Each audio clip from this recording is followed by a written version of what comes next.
Hola, ¿qué tal? Bienvenidos a este programa Conexiones, entretejiendo culturas y saberes. Yo soy Verónica Trujillo y me da mucho gusto acompañarles. Hola, ¿qué tal? Bienvenidos a una emisión más de Conexiones. Yo soy Edwin Morón. El día de hoy estaremos platicando acerca de diferentes cruces de la historia con la vida de un pueblo. Para eso tendremos como invitado a Daniel Inclán.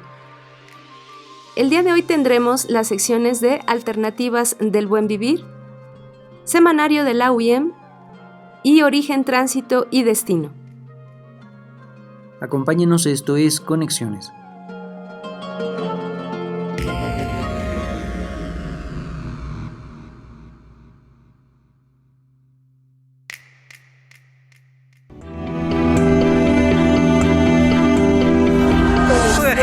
Najo Viejevi, Shimopanoltican, Chetani, Shimopanolti.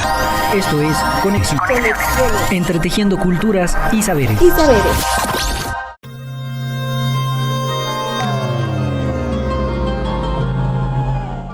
Pues bienvenidos a Conexiones. Como decíamos hace un momento, estaremos platicando sobre un tema por demás interesante que tiene que ver con la crítica a la construcción unitaria de esto que llamamos historia nacional, pero además también con la crítica a quienes han criticado esta construcción.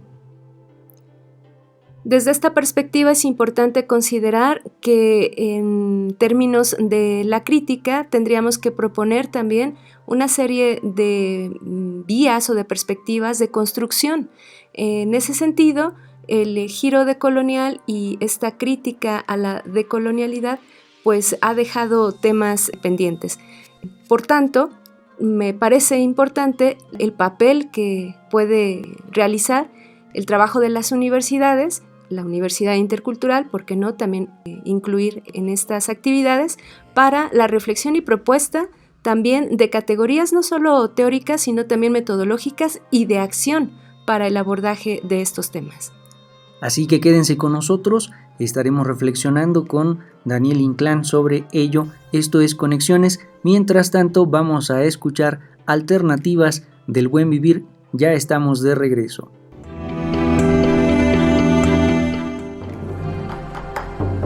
Alternativas del Buen Vivir. Con Adriana Rodríguez. Descolonizar, decolonialidad o decolonial son palabras que hacen referencia a un factor común, la colonización, que es la imposición de formas de vida, pensamiento y organización social de un externo sobre otro que llega a un territorio. Sí, como cuando Colón llegó al continente y descubrió que había habitantes con usos y costumbres que eran tan desconocidas como la geografía de ese entonces, que solo reconocía como Centro Europa y más propiamente dicho a la corona española de Isabel y Fernando, la monarquía vigente de esa época. Y es de ahí desde donde viene la palabra colonizar, como el verbo que se extendió por el planeta como una forma de poder que unos se atribuyeron creyéndose mejores y superiores a otros, desconociendo la existencia de esos otros. De ahí la reivindicación de la otredad, es decir, que existen otros pensamientos diferentes que han sido excluidos por la historia oficial y que ha derivado y permitido el reparto del territorio para quienes ejercen, se hacen dueños del poder y lo ejercen. Una buena forma de visualizar ese reparto del poder es ver el mapa del continente africano. Míralo y observarás que se repartió como un pastel, con líneas que cortaron organización social, cultural, histórica y que aún a día de hoy tiene fracturas que se reflejan en migración, hambrunas, pobrezas, a pesar de ser lugares de gran riqueza. Esto empezó con colonizar el territorio llamado americano por los externos que fueron ocupando y sometiendo a los diferentes, acompañados de mano de obra esclava extraída en un saqueo humano legitimado por el ejercicio del poder colonial, siglos de colonización que supuestamente terminaron con los gritos de independencia, unos más fuertes que otros, que dieron origen a las repúblicas en las que supuestamente el pueblo tendría el poder. Pero no ha sido tal. El reparto de poder, al igual que en el territorio, se ha extendido como la colonialidad, desconociendo al otro, imponiendo mayoritariamente una forma de ver occidental o eurocéntrica, Y esto ha permitido que se expanda una colonización en todo, en el Estado, en los poderes públicos, en los poderes locales, nacionales, la educación, los modelos sociales de belleza, la economía, el dinero, las transacciones, el intercambio, la historia y hasta la geografía. Tal ha sido la colonización que solo a finales del siglo pasado empezaron a consolidarse discursos decoloniales, que a la vez analizaron la continuidad histórica de la colonialidad y empezaron a reclamar descolonizar como vía para la construcción de nuevos paradigmas. Y ahí estamos, cada vez yendo más clamando por la descolonización, que desde mi punto de vista ha de empezar por la mental. Soltar nuestro pensamiento, que las capas de información externas que nos impiden ver nuestra realidad, historia antigua, sabiduría popular, riqueza en todos los sentidos, se vayan cayendo y quitando, porque la colonización se hizo cargo de hacernos pensar que somos menos desarrollados, que estamos por debajo de economías exitosas, cuando en realidad tenemos riquezas que no se pueden comprar, como la sabiduría o el cuidado de nuestros mayores, la alegría de vivir la vida en comunidad, una naturaleza exuberante y rica en minerales que son extraídos para beneficio ajeno, mientras nos quedamos con las huellas del saqueo, convencidos de que todo ha sido por nuestro bien. Descolonizar la mente nos permitirá volver al corazón, al nuestro, al de la tierra buena, como dicen los hermanos guaraníes. Decolonizar el pensamiento es fundamental para volver al cierto, que nos llevará a resignificar el lenguaje y la vida misma, para volver a poner en el centro la vida, con el derecho de ejercer la vida plena del buen vivir, de los buenos convivires que merecemos vivir. Descolonizando. Alternativas del buen vivir. Con Adriana Rodríguez. La Universidad Intercultural del Estado de México cuenta con un programa de posgrado titulado Maestría en Interculturalidad para la Paz y los Conflictos Escolares. Este programa nace en 2021, con la finalidad de coadyuvar a la problemática de la violencia escolar que se vive en ambientes educativos. Dicho programa se divide en 4 semestres, con una modalidad escolarizada. Uno de sus propósitos es analizar distintas problemáticas vinculadas a los ambientes escolares y lingüísticos. De este modo se pretende contribuir a la resolución de conflictos y promover una cultura para la paz. Sus ejes formativos contemplan las teorías de la violencia, educación para la paz, perspectiva de género y derechos humanos, así como la diversidad étnica en interculturalidad. De igual manera, se abordan distintas metodologías que pueden ser aplicadas en ambientes de educación intercultural, el diseño y gestión de proyectos de investigación, así como la investigación cuantitativa y cualitativa orientadas al análisis de las violencias escolares. Otras herramientas promueven la investigación, acción intercultural, la orientación a modelos de investigación de educación intercultural, mientras que en el eje pedagógico se discuten temas sobre la diversidad intercultural y el pensamiento crítico latinoamericano. Te invitamos a formar parte de nuestra comunidad universitaria. ¡Inscríbete!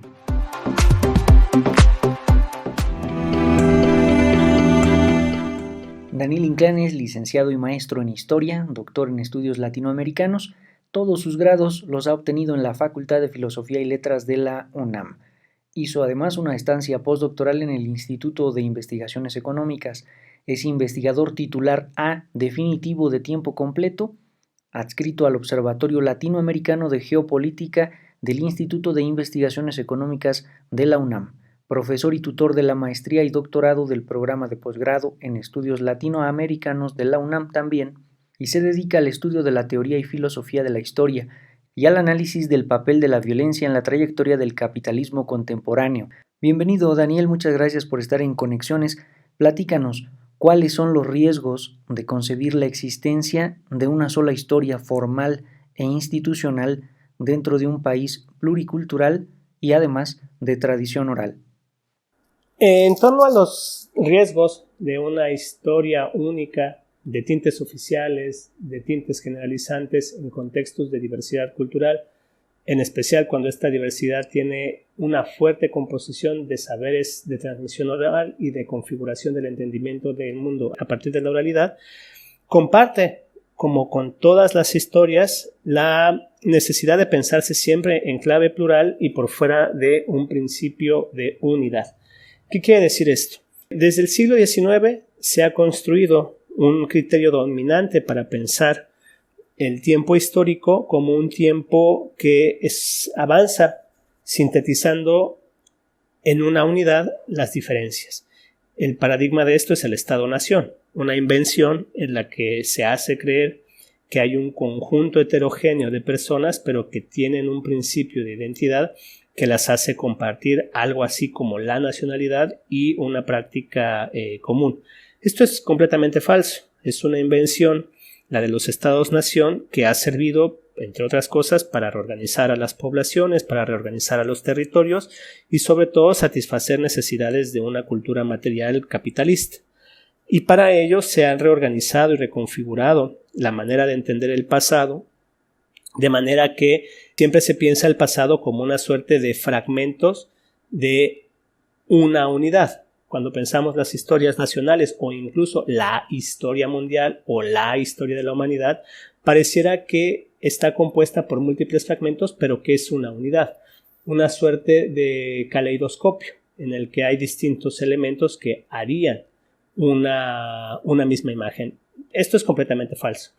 La historia no funciona así. No existe una historia de la humanidad, como tampoco existe una historia de las naciones ni una historia mundial. Hay siempre procesos diferenciados, procesos no sintéticos, procesos que no se reducen a la forma única, sino que siempre se mantienen distanciados. Ahora, esto no quiere decir que no pueda haber convivencia de las diferencias. Las diferencias conviven reconociendo su diferencia, no desconociendo su diferencia y apostando por una identidad que es más grande que su diferencia, que sería la identidad nacional o las identidades continentales o las identidades universales. Por eso es necesario volver a replantear el problema de la historia como un problema urgente. O sea, discutir la historia y discutir en clave histórica no es solo un asunto de divertimento o un asunto de erudición. Es un asunto urgente en una época en la que el tiempo histórico está disolviéndose aceleradamente porque vivimos en reiterados presentismos. El tiempo histórico hoy, en el siglo XXI, es una sumatoria de instantes. Por eso, pensar históricamente necesita salir de la trampa de la síntesis, de la trampa de la unidad y volver a plantearse el principio de diferencia como un principio fundamental y construir los mecanismos a través de los cuales cada diferencia narra, explica su propio estar en el tiempo. Para esto es muy importante entender que la historia no es cronología y que la historia no es un simple devenir en el tiempo, sino una manera de configurar el tiempo, una manera de articularse con el tiempo. Y entonces no hay una sola manera de llevar a cabo este procedimiento, sino múltiples maneras de vincularse con el tiempo, de darle forma al tiempo y de poder narrar ese vínculo y esa forma con el tiempo.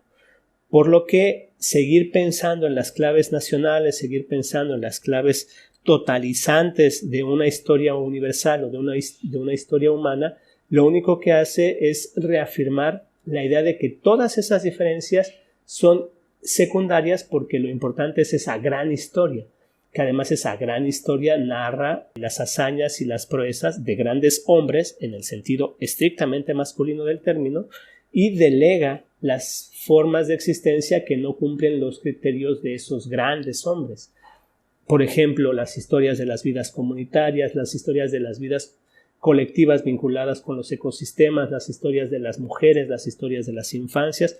Todas estas parecen historias secundarias porque lo importante es esa historia que se narra en clave de las grandes figuras masculinas. Entonces, hay que pensar que por historia no se está hablando de una cronología o un simple devenir en el tiempo, sino de una forma que se le da al tiempo, el tiempo se le da forma, y una manera de vincularse con esa forma produciendo explicaciones, produciendo narraciones sobre ese vínculo y sobre esa forma. De manera que siempre habrá una multiplicidad de maneras de lograrlo, siempre habrá múltiples procesos para llevar a cabo esta tarea y seguir apostando por historias únicas, por historias que expliquen el todo de la diferencia es una manera de borrar las diferencias, de silenciarlas, de enfrentarlas hasta un punto de exterminarlas. Por lo que, además de las violencias físicas que ya sufren los distintos grupos étnicos, hay una violencia muy sutil que es la violencia contra sus historias. Y por eso es tan importante seguir pensando en clave histórica, seguir haciendo una crítica histórica para poder entender cómo es que habitan múltiples tiempos esto que llamamos planeta.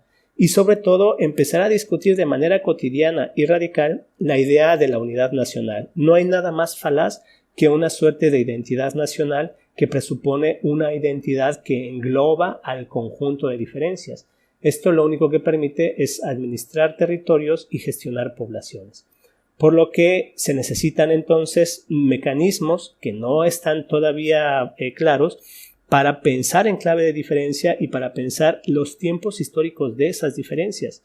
Es un gran reto y es un reto que no se puede llevar a cabo solamente desde el ámbito académico, sino que el ámbito académico tiene que mirar a las formas comunitarias para aprender de ellas y entender otras formas de construir el vínculo con el tiempo, de darle forma al tiempo y de generar narrativas y explicaciones sobre esa forma y ese vínculo. Pensar en la conformación de la historia desde una única mirada o desde una vía trae complicaciones para el entendimiento cultural y el entendimiento también humano. Siempre es importante entonces considerar cómo han convergido diferentes historias, diferentes vivires para la constitución de una cultura, de una serie de culturas que habitan en un territorio. Vamos a un corte y regresamos. Esto es Conexiones. Escríbenos conexiones.ci@uyem.edu.mx. Continuamos. Pónganse en contacto con Conexiones al teléfono 712-123-5963. Continuamos. La licenciatura en Arte y Diseño realiza actividades de vinculación comunitaria a partir del conocimiento de técnicas y procesos tradicionales. Actualmente, estudiantes de cuarto semestre trabajan en comunidades como Ejido La Soledad en San José del Rincón, donde se realiza bordado tradicional mazahua; en Plateros en San Felipe del Progreso, donde se trabaja joyería en plata; en Tlalpujagua, Michoacán, donde se producen artesanías de cantera y vidrio soplado. De igual manera, se realizarán visitas de reconocimiento de espacios, técnicas y procesos de producción para generar un vínculo que permita producir una obra participativa durante el siguiente semestre. Por su parte, estudiantes de sexto semestre realizan la planeación de un proyecto comunitario a partir del arte y el diseño participativo. Te invitamos a formar parte de nuestra comunidad universitaria. ¡Inscríbete!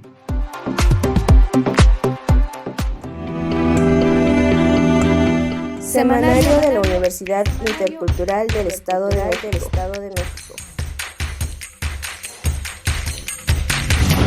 El acompañamiento académico del estudiante universitario intercultural implica no solo la atención al desempeño escolar, sino también la apertura hacia las disposiciones anímicas que pueden facilitar o entorpecer el tránsito universitario de los jóvenes estudiantes.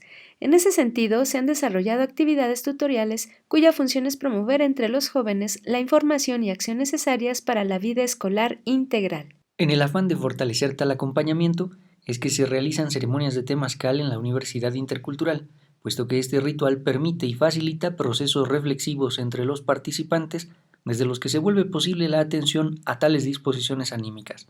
Se propician estados catárticos que favorecen un actuar resiliente, desde el que se asume una postura de responsabilidad respecto del propio estado afectivo y las relaciones que éste provoca. Te invitamos a que nos acompañes en esta ceremonia que se realiza semanalmente en la Universidad Intercultural del Estado de México. Te esperamos todos los jueves en punto de las 3 de la tarde. Gracias por continuar en Conexiones y estamos platicando el día de hoy acerca de los riesgos de pensar en una historia unilineal con Daniel Inclán. Platícanos, Daniel, ¿cuáles son las herramientas metodológicas y reconocimientos culturales que la decolonialidad ofrece en y para el estudio de las historias de un país como México?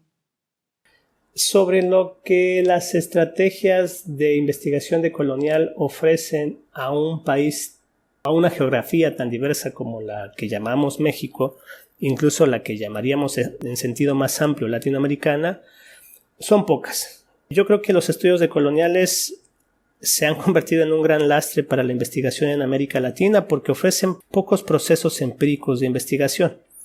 Si bien han avanzado en reconocer las estrategias dominantes de construcción de conocimiento, en reconocer las narrativas que silencian, ocultan ciertas realidades sociales, pues no avanzan mucho en la construcción de investigaciones estrictamente empíricas. El centro de los estudios decoloniales es una crítica a las formas dominantes de producción de conocimiento que en sus términos llamarían colonialidad del saber vinculada con una colonialidad del poder, pero no hacen en sentido literal, en sentido concreto, trabajos de investigación empírica. Se dedican a hacer una crítica de las formas en las que se han construido interpretaciones sobre el pasado.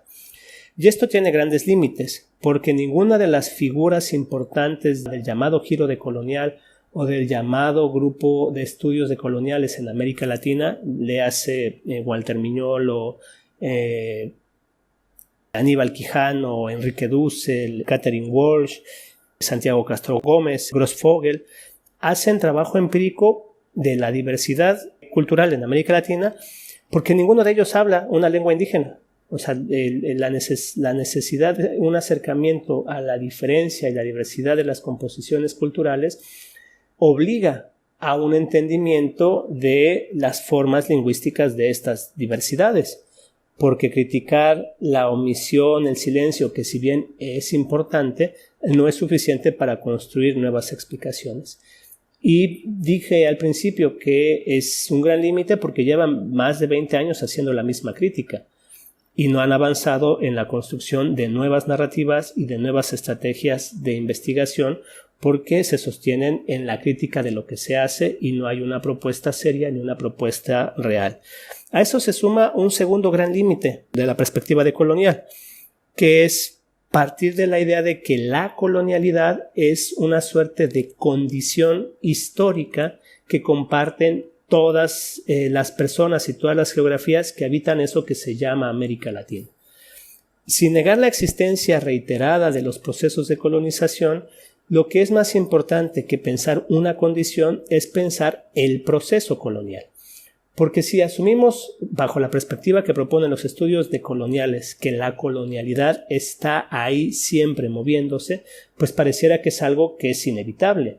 En cambio, si lo pensamos en otra clave, como lo ha sugerido Silvia Rivera Cusicanqui desde el área andina, o estudios más viejos, como los de Pablo González Casanova en torno al colonialismo interno, lo que podemos reconocer es, por un lado, que el colonialismo es un proceso que es una relación de fuerzas, es un choque entre procesos sociales, entre fuerzas sociales, y que además también tiene múltiples niveles. No es solamente una imposición de arriba hacia abajo, sino distintos mecanismos para interiorizar ese ejercicio de poder colonial, ese entendimiento del mundo colonial, a un nivel en el que las personas que son sometidas y dominadas por el poder colonial también lo asumen como propio y como benéfico, lo cual hace mucho más complicado el entendimiento del poder colonial y el entendimiento de las maneras cotidianas que lo sostienen. De ahí la virtud del concepto de colonialismo interno que, digamos, desarrolla y le dan una nueva interpretación Pablo González Casanova en este famoso ensayo incluido en su libro Sociología de la Explotación, que se llama el ensayo el colonialismo interno. Además, hay un segundo nivel de la perspectiva de la crítica al colonialismo interno, que es mantener siempre una lectura del desarrollo histórico del capitalismo.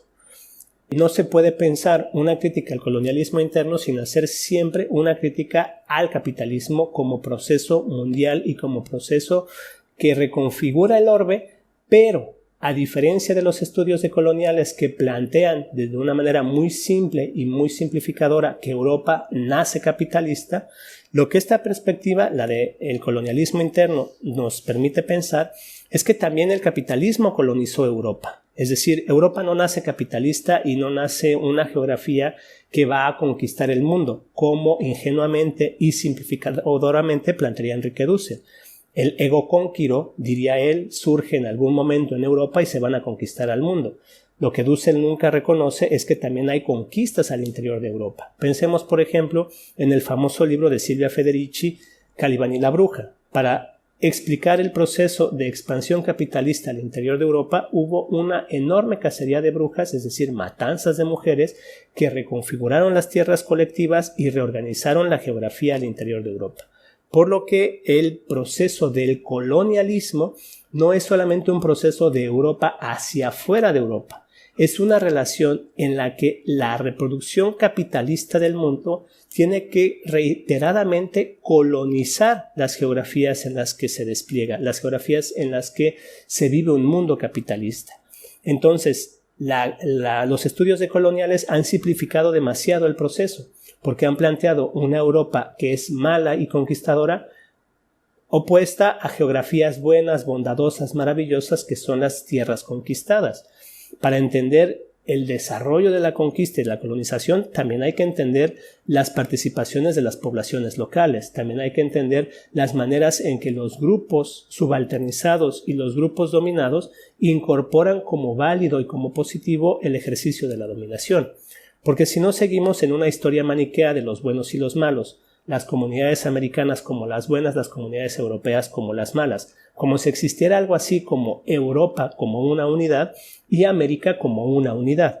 Hay muchos límites de los estudios decoloniales. Yo creo que en un momento hicieron una apertura que, digamos, criticó de manera radical las formas dominantes de hacer conocimiento histórico y social en América Latina, pero que después de 20 años de tener una presencia dominante en el ámbito académico, son un lastre más que una posición que nos permita avanzar en el conocimiento e inteligibilidad histórica, porque lo que están haciendo es sustancializar, simplificar, pero sobre todo no hacen investigaciones empíricas. Sería muy interesante que Walter Mignolo, la cabeza más visible del grupo, o Enrique Dussel, otra de las cabezas visibles del grupo, hicieran investigaciones de archivo, que aprendieran paleografía, que hablaran alguna de las lenguas de las comunidades indígenas con las que intentan construir sus modelos explicativos, que Grossfogel se hiciera trabajo de campo con comunidades, que hiciera una estancia larga, que hiciera un trabajo de reconstrucción desde las fuentes que las comunidades van construyendo y en diálogo con las comunidades. Pero nada de eso existe. En síntesis, yo creo que la perspectiva decolonial aporta cada vez menos y se convierte cada vez más en un problema para la explicación de la complejidad de América Latina. Sin lugar a dudas, la potencia de la reflexión fundamentada en estudios empíricos es un factor a considerar en cualquier estudio, pienso, no solo en la idea de lo decolonial. Es importante señalar también las carencias de lo que aparentemente puede resultar un fenómeno poderoso para señalar las desigualdades desde donde se ha construido la historia, pero también las falencias de ese modelo. Regresamos, esto es Conexiones. Semanario de la Universidad Intercultural del Estado de México. La Academia de la Licenciatura en Comunicación Intercultural y el Cuerpo Académico Estudios de Comunicación en Comunidades Interculturales celebraron la clausura de la 5ª edición del Seminario Espiral de Reflexión, el pasado 2 de junio en la Casa de Cultura de Malinalco. El objetivo del seminario durante esta edición fue exponer mediante un diálogo presencial virtual con sabias de diferentes comunidades las dimensiones de la mujer en sus relaciones con los entornos, para generar un escenario de reconocimiento, comunicación y resiliencia desde el sentipensar social que contribuya a la formación de las y los estudiantes de la universidad en torno a la diversidad humana y las construcciones de sentido a que son sometidas, así como los imaginarios desencadenados en tales procesos. Las ideas temáticas se originaron a partir de cuestionar cómo es que los estudios en torno a la comunicación centraron su interés en la interacción que en mayor o menor medida surgía entre sus elementos. De acuerdo con distintas corrientes o perspectivas epistemológicas, durante muchos años la atención se centró en el emisor, en el mensaje, código, medio o canal. Sin embargo, esta situación apartó la mirada de un componente esencial para este proceso: el receptor.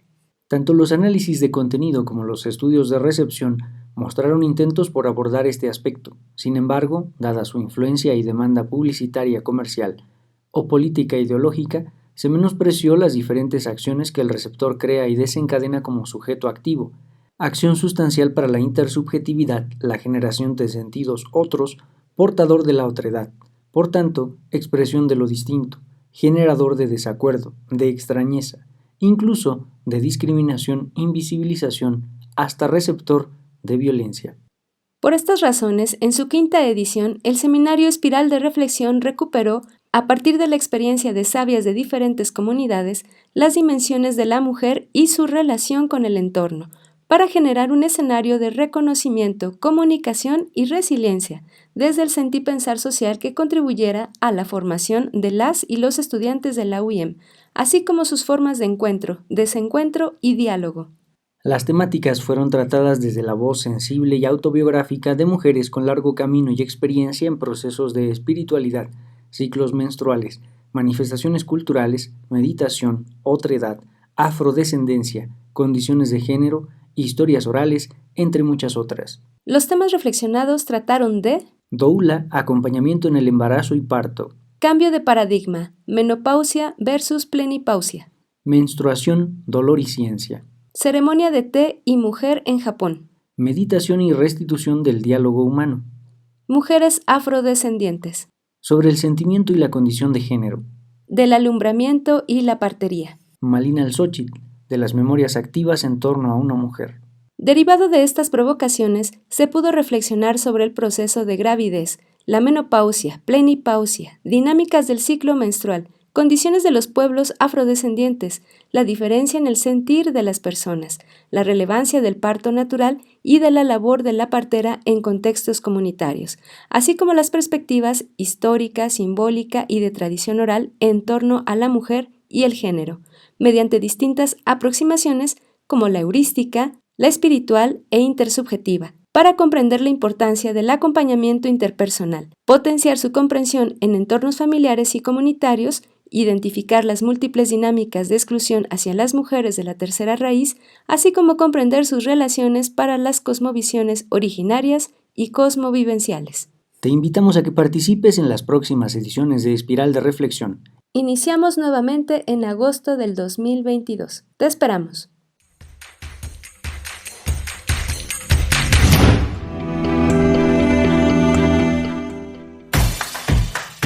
Uno de los objetivos de la licenciatura en Lengua y Cultura es la revitalización y fortalecimiento de las lenguas y culturas originarias. Por tal motivo, anualmente se realizan distintas actividades académicas y culturales, como la celebración del Día Internacional de la Lengua Materna, coloquios de investigación, concurso de deletreo, celebración del Día Internacional de los Pueblos Originarios, el Foro de Sabios, ofrenda de Día de Muertos, entre otras actividades. Todo ello para fortalecer la convivencia y generación del diálogo intercultural, establecer relaciones horizontales, universidad-comunidad y con ello trabajar sobre el apoyo mutuo. Te invitamos a formar parte de nuestra comunidad universitaria. ¡Inscríbete! Pónganse en contacto con Conexiones al teléfono 712-123-5963. Continuamos.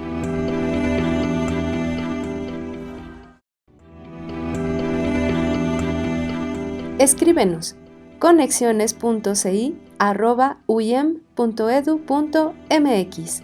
Continuamos. En la División de Lengua y Cultura se creó el Centro de Evaluación de Competencias Laborales en Lenguas Originarias de la UIEM, con el objetivo de fortalecer los idiomas originarios del Estado, a través de diferentes certificaciones en los siguientes estándares: evaluación de la competencia de candidatos con base en estándares de competencia, prestación de servicios de traducción de textos de lengua española a lengua indígena y viceversa en el ámbito de procuración y administración de justicia, interpretación oral de lengua indígena al español y viceversa en el ámbito de procuración y administración de justicia, promoción de los programas públicos de salud en la población hablante de lengua indígena, prestación de servicios de traducción de lengua indígena al español y viceversa en diferentes ámbitos. Tales certificaciones cuentan con el aval del Consejo Nacional de Normalización y Certificación y el INALI. Te invitamos a formar parte de nuestra comunidad universitaria. ¡Inscríbete!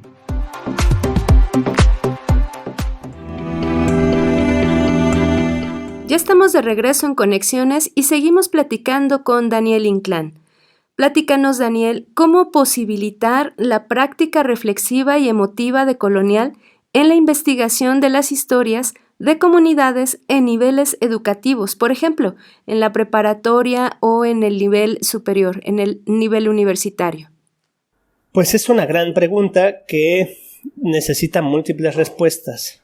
En principio, creo que hay que reconocer que eso que creemos que tendría que hacerse mediante una estrategia más general, ya lo hacen las comunidades, que es algo que ya practican y que de alguna manera ya está en operación. Y en primera instancia, creo que lo que hay que reconocer son esos procesos a través de los cuales las comunidades construyen un conocimiento sobre su historia, si por historia entendemos una forma del tiempo, un vínculo con esa forma y la construcción de narrativas y explicaciones sobre ese tiempo y esa forma, ya lo hacen. No hay que pensar que no existe, que por lo tanto hay que fundarlo. Por supuesto, está en condiciones muy precarias en la mayor parte de las comunidades del país porque la guerra de la que son objeto en múltiples niveles y desde hace mucho tiempo, pues ha limitado la manera en la que se organizan para pensar el tiempo. Entonces, el primer paso sería reconocer las formas locales a través de las cuales se produce un conocimiento histórico en los distintos niveles, es decir, un conocimiento sobre ese pasado y estrategias para asegurar ese conocimiento. En ese terreno, la forma oral es fundamental, porque la oralidad plantea un vehículo reiterado en la organización del saber, pero no solamente en la forma oral, y aquí intervienen otro tipo de entendimientos sobre el mundo que generalmente dejamos de lado porque cuando hablamos de historia pensamos que la historia solamente refiere a personas y que en el caso de las existencias comunitarias un fuerte componente histórico es el territorio. Es decir, la historia también, en este caso, para las personas que habitan los procesos comunitarios, involucra la participación activa de los ecosistemas, la participación activa de las existencias que configuran esos ecosistemas y que así también se lee el tiempo. Por ejemplo, leer el tiempo a través de los efectos ambientales de las montañas, de los árboles, de los ríos o las modificaciones de los ecosistemas también son formas de entendimiento histórico.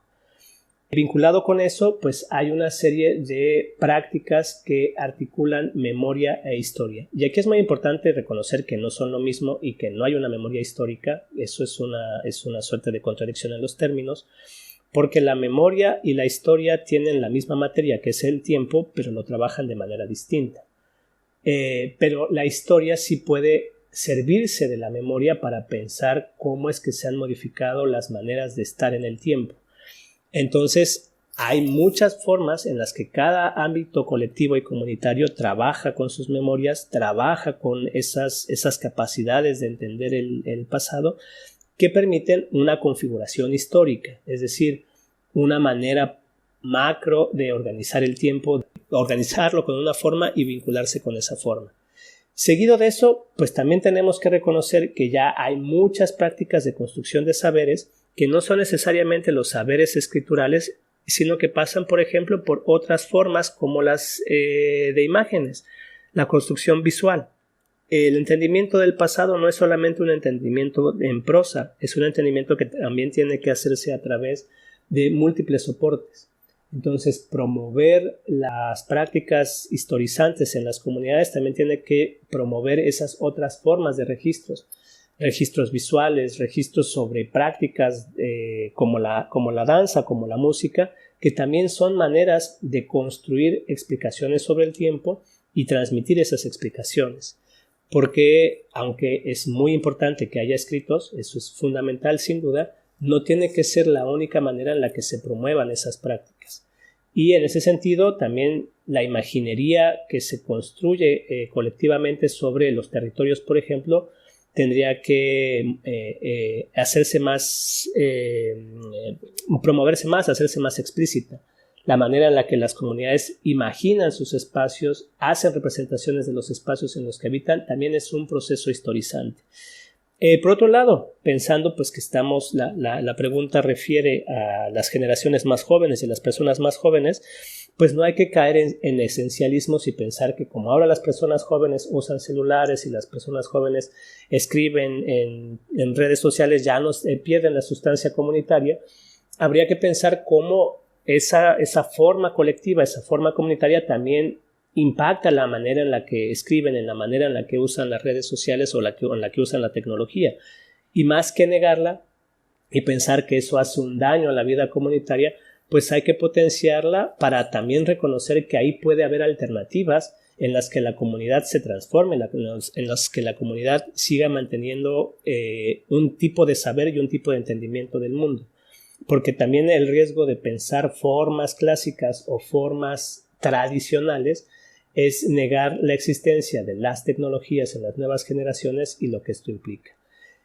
Finalmente, pues creo que hay una necesidad de no caer en esquemas paternalistas ni en esquemas mesiánicos en los que asumimos que las personas jóvenes están perdidas y entonces hay que llevarles la luz porque ya su entendimiento del mundo es tan precario que orbitan en torno a una suerte de gran vacío, y asumir que también construyen explicaciones, que también están construyendo saberes y también están construyendo vínculos con el tiempo, es decir, también están haciendo historia y que necesitamos escucharles y más que intentar formarles para que hagan lo que creemos deben hacer, se tienen que construir puentes de diálogo, puentes de intercambios en los que aprendamos que esa es una nueva forma de vida comunitaria y que también es fundamental para salir del esencialismo de lo realmente comunitario o lo que sí define a la comunidad. Claro que señalar la historia y cómo ésta acontece en el paisaje es uno de los elementos fundamentales en las culturas originarias, por ejemplo, porque la relación con la naturaleza es uno de los ejes articuladores del mundo y sobre los que no estamos reflexionando ni desde la academia, pero tampoco a nivel de nuestra cotidianidad. Seguimos viendo la naturaleza como un recurso. Muchísimas gracias, Daniel, por haber estado en Conexiones. Esperamos escucharnos en otra ocasión.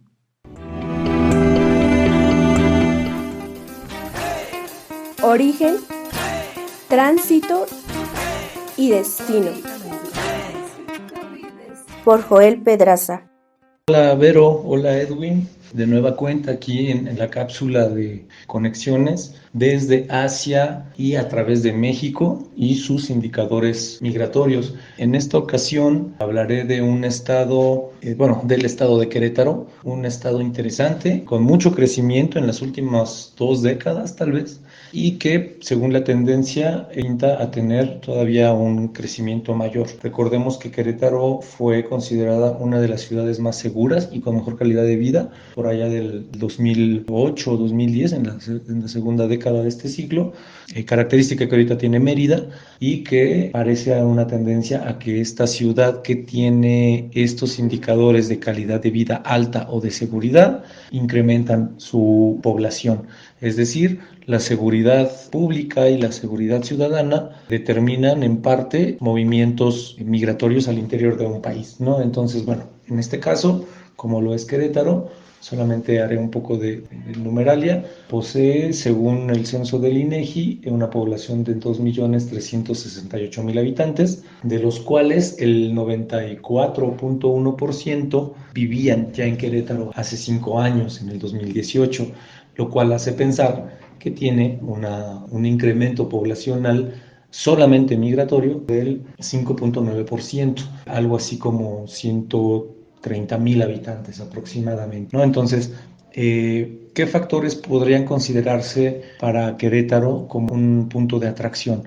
En primera, el económico, ¿no? Querétaro es una ciudad pujante en cuanto a la industria. En segundo lugar, también está la cuestión de la calidad de vida que había mencionado, como seguridad y servicios. En tercera, tiene una conectividad muy fuerte, tanto de conectividad digital, es decir, hay pocas posibilidades de que no encuentres señal en Querétaro, en señal digital, en primera, y en segunda, también de conectividad física, ¿no? Está muy conectado, tiene carreteras que atraviesan de norte a sur y de este a oeste y de manera transversal al estado, tiene polos económicos muy fuertes, incluso Querétaro es parte del corredor de transporte industrial y de personas que va desde la Ciudad de México, inclusive podríamos bajar un poco hasta Oaxaca, hasta lo que es Tamaulipas. Es el corredor que conforman los estados de, la Ciudad de México, Puebla, Hidalgo, Querétaro, San Luis Potosí, Nuevo León y Tamaulipas, para llegar finalmente a la frontera norte, en donde no solamente pasan mercancías, sino también pasan personas. Entonces, eso hace también que Querétaro sea una ciudad con una población flotante migrante muy fuerte. ¿Qué implica eso? Que lo que había mencionado en otras cápsulas, que la población flotante migrante es difícil de monitorear, pero sí es fácil de ubicar y sí se ha visto, ¿no? O sea, se ha empezado a ver ese tipo de cuestiones. Otros indicadores en Querétaro es el incremento de su porcentaje de población migrante hacia Estados Unidos, específicamente porque el 95% de los migrantes de Querétaro migraban a Estados Unidos, es decir, del total de migrantes de Querétaro, el 95% iba hacia Estados Unidos. ¿Qué pasa en el 2010? Que baja a un 93.6%, es decir, hay un descenso de 1.4 en población, que sería algo así como 40,000 habitantes, que ya no migran a Estados Unidos, sino migran a otro país. Esto que implica que también comienza a verse una tendencia a que los centros urbanos no solo migren a Estados Unidos, o los habitantes de los centros urbanos no migren solamente a Estados Unidos, sino que comiencen a ver ya otros destinos, principalmente Canadá. Bueno, hasta aquí mi cápsula y mi participación. Muchas gracias, Vero, muchas gracias, Edwin, y bueno, un gusto ser partícipe de este programa Conexiones, el programa de radio de la Universidad Intercultural del Estado de México. Origen, tránsito y destino. Por Joel Pedraza. La licenciatura en Enfermería de la UIEM cuenta con el reconocimiento de CIES, así como la opinión técnico-académica de CIFRUS. Se perfila como líder en innovación y calidad académica generadora de recursos humanos en favor del cuidado integral de la salud.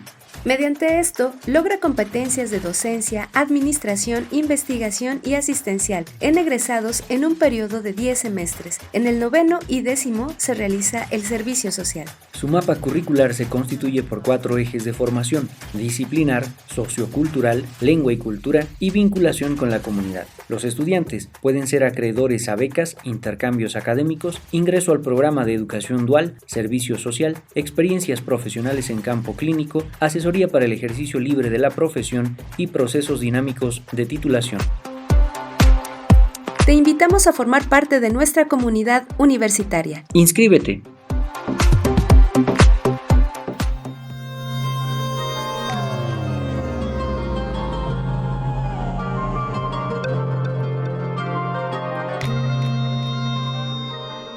Bueno, como ya hemos discutido a lo largo de este programa, la importancia de recurrir a los relatos de familias, de comunidades, de grupos de personas es importante para la constitución de el pasaje histórico, los pasajes históricos de este pueblo, como lo es México. Sin embargo, también es importante considerar los aportes más importantes que ofrece también otras vías ya un tanto institucionalizadas, como puede ser la historia oficial. Pero es importante señalar que no solamente a partir de ella tenemos que crear una visión de lo que ha sido el componente cultural o social de nuestro país, sino, como ya decía hace un minuto, a partir del entrecruce y de los entretejidos que podemos gestar desde las comunidades, desde los pueblos, desde los sujetos que habitamos este espacio.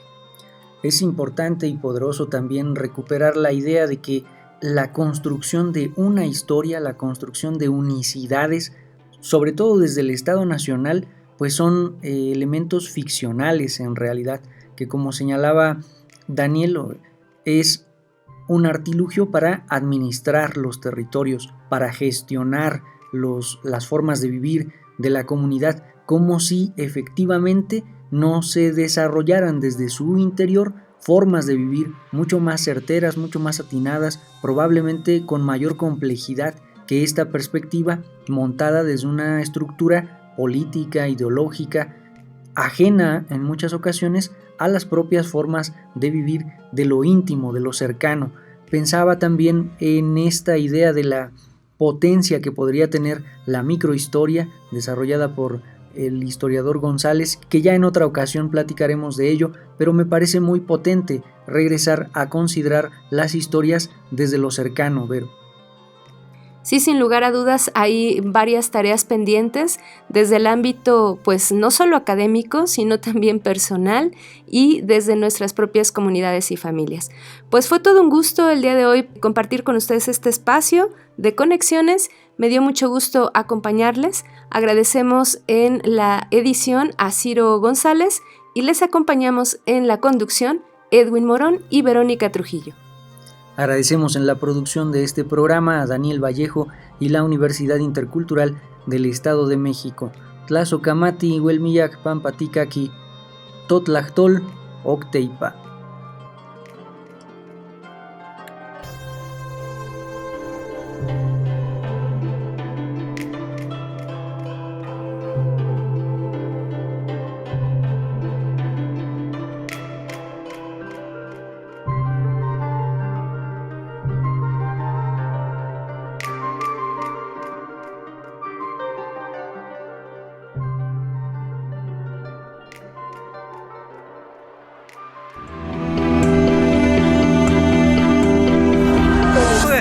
Najo Viejevi, Shimopanoltican, Chetani, Shimopanolti.